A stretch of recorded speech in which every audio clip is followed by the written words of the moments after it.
That, detective, is the right question.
In the autumn of 1978, the allegations of abuse led U.S. Congressman Leo J. Ryan to fly to Vail to investigate the Jonestown cult.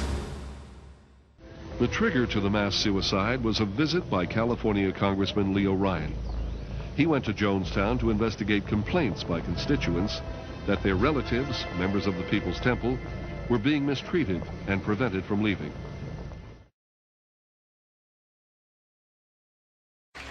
I'm very glad to be here. This is a congressional inquiry. I think that all of you know that I'm here to find out more about questions that have been raised about your operation here. But I can tell you right now that from the few conversations I've had with some of the folks here already this evening, that whatever the comments are, there are some people here who believe that this is the best thing that ever happened in their whole life.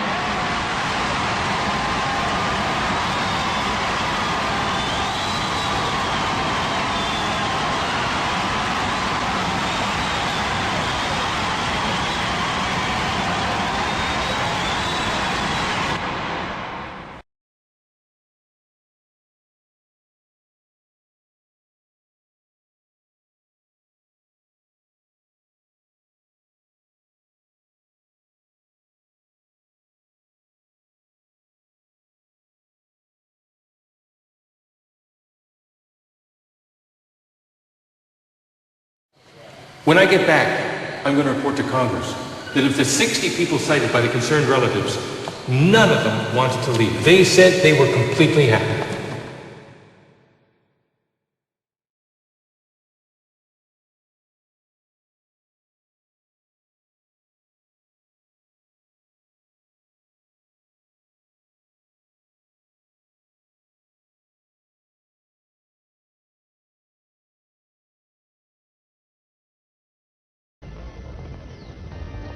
As Ryan was ready to leave Guyana, accompanied by several defecting cultists and news media personnel, a group of Jones's followers opened fire, killing Ryan, one of the defectors, and 3 reporters, including Bob Brown, the cameraman who shot this footage. 10 others were wounded. Producer Bob Flick was an eyewitness.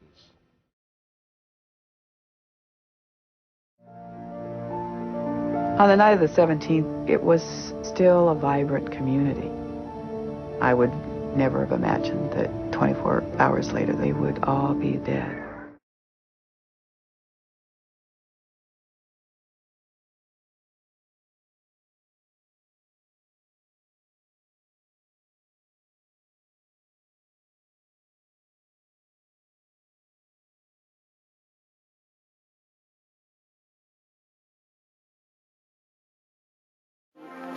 Could there be another Jonestown today? There could be another Jonestown in this country. It doesn't have to be in some far-flung foreign locale. It could happen again. And that's the real message, that we all have to be vigilant.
We are opposed around the world by a monolithic and ruthless conspiracy that relies primarily on covert means for expanding its sphere of influence, on infiltration, on infiltration, on infiltration, on infiltration, on infiltration. Pay close attention to this first person that we're going to interview, he's an ex-Jesuit priest, and he tells you about the infiltration by the Jesuits. Especially I work in dealing with the infiltration of churches and religious institutions as well as government. That cover a tremendous number of institutions. And the purpose of that infiltration was what for? Well, the purpose is what the Roman Catholic system has all the time as her own purpose, is to infiltrate, to penetrate all the areas of life where the Roman Catholic can have control and access for the coming world government. What that means is, in preparation for that world government, the Roman Catholic institution, especially since the establishment of the Jesuit order in 1541, throughout all these 500 years, they've been in preparation and through infiltration and penetration of every level of society in order to take over the world politically and religiously. There are two doctrines that define very well these dangerous goal of the Roman Catholic institution. Two doctrines define this very well. One is called the doctrine of the apostolic succession, and that is dealing with the papacy. And the other is the doctrine, the temporal power, and that is dealing with world government. Of course, both, because you can see that even the Pope and his own individual office, he meet those requirements. He is not only the head of his church, as he called himself, John Paul II, the present Pope. He said he is the pastor of his church. He is not only that, but he is the head of his state, of his country. What that means, he is the head of a political state. Both combinations are in one office there. And prophetically speaking, that is what we see in the book of Revelation. The political power always hand to hand with the religious power. It happened with President Kennedy, the same thing. The assassination of Kennedy is another fact that can be proved of any time that was ordered and by the Jesuits in order to get rid of a president that already was ashamed to the Roman Catholic institution, being Roman Catholic. You have two different extremes. In Abraham Lincoln, you have that there was a man professing to be a Christian, solid Christian, and then there you have a man that professed to be a solid Catholic, but then put to shame his own institution when he was confronted about what he will do as a Roman Catholic president about the Constitution and about the interests of the Roman Catholic institution. When he placed the Constitution of the United States above the canon laws of the institution, he called for disaster. We were told that the United States would repudiate every principle of the Constitution.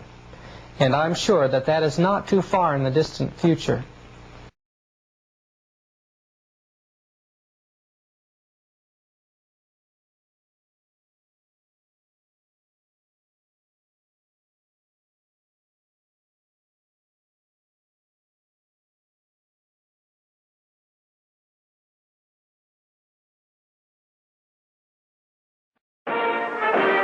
Everything seemed normal as the President's Secret Service bodyguards kept their ever-watchful eyes on the crowd.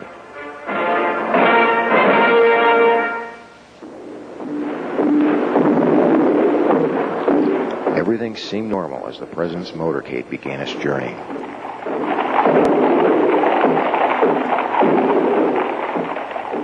Everything seemed normal.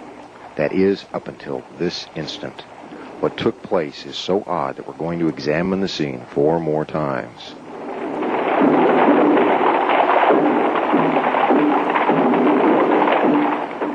Watch the left side of your screen. The arrow points to Agent in Charge, Emory Roberts, as he stands in the Secret Service follow-up car and motions with his hand. What he is doing is calling away the President's 2 most important bodyguards, the bodyguards whose job was to protect the President's back by riding on the bumper of the limousine throughout the motorcade.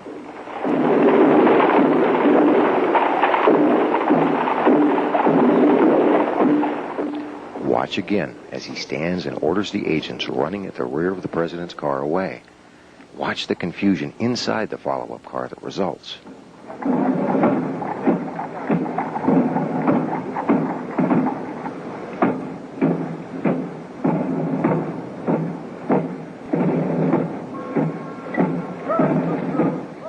Now watch the right side of your screen. The arrow points to one of two agents whose job was to hop aboard the bumper and act as human shields. He's obviously perplexed. Watch as he shrugs his shoulders 3 times in dismay, each shrug more dramatic than the last.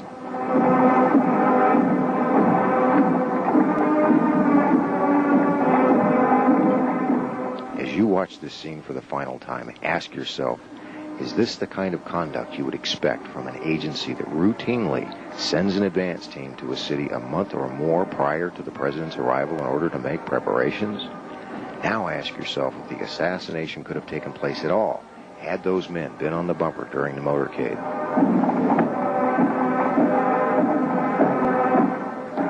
This is the rear of the presidential limousine. The back bumper is specially designed with a platform on both the right and left sides. There are also handrails on both sides of the trunk. This is where the agent should have been to provide the president even minimal security.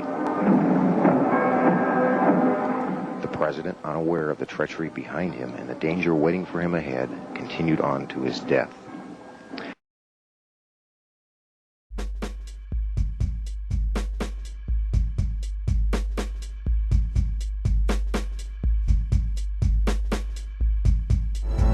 That, detective, is the right question.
Which has conscripted vast human and material resources into the building of a tightly knit, highly efficient machine that combines military, diplomatic, intelligence, economic, scientific, and political operations. Its preparations are concealed, not published. Its mistakes are buried, not headlined. Its dissenters are silenced, not praised. No expenditure is questioned. No rumor is printed, no secret is revealed. No president should fear public scrutiny of his program, for from that scrutiny comes understanding, and from that understanding comes support or opposition, and both are necessary. For we are opposed around the world by a monolithic and ruthless conspiracy that relies primarily on covert means for expanding sphere of influence, on infiltration instead of invasion, on subversion instead of election, on intimidation instead of free choice.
1993, William Jefferson Clinton became the 42nd President of the United States. At the time, most Americans were not aware of the extent of Clinton's criminal background, nor were they aware of the media blackout, which kept this information from the public. As State Attorney General and later Governor, Bill Clinton in 12 years achieved absolute control over the political, legal, and financial systems of Arkansas. As president, he would attempt to do the same with the nation by bringing members of his inner circle with him to Washington. The hijacking of America was underway, and its impact on future generations would be incalculable.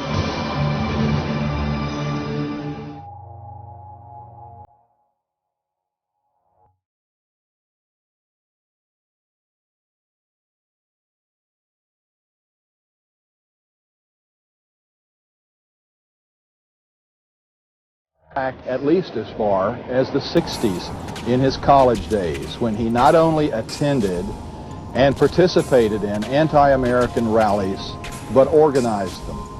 And incidentally, those were not anti-war rallies. Those were anti-American rallies. He has no loyalty to this nation. He has no loyalty to its fighting men. He has not enough integrity to have any loyalty to its population. He knows how to say the right things, but he has lied for so long that I really don't think he knows the difference anymore between the lie and the truth.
He has a new book called Take It Back, Our Party, Our Country, Our Future, James Carville.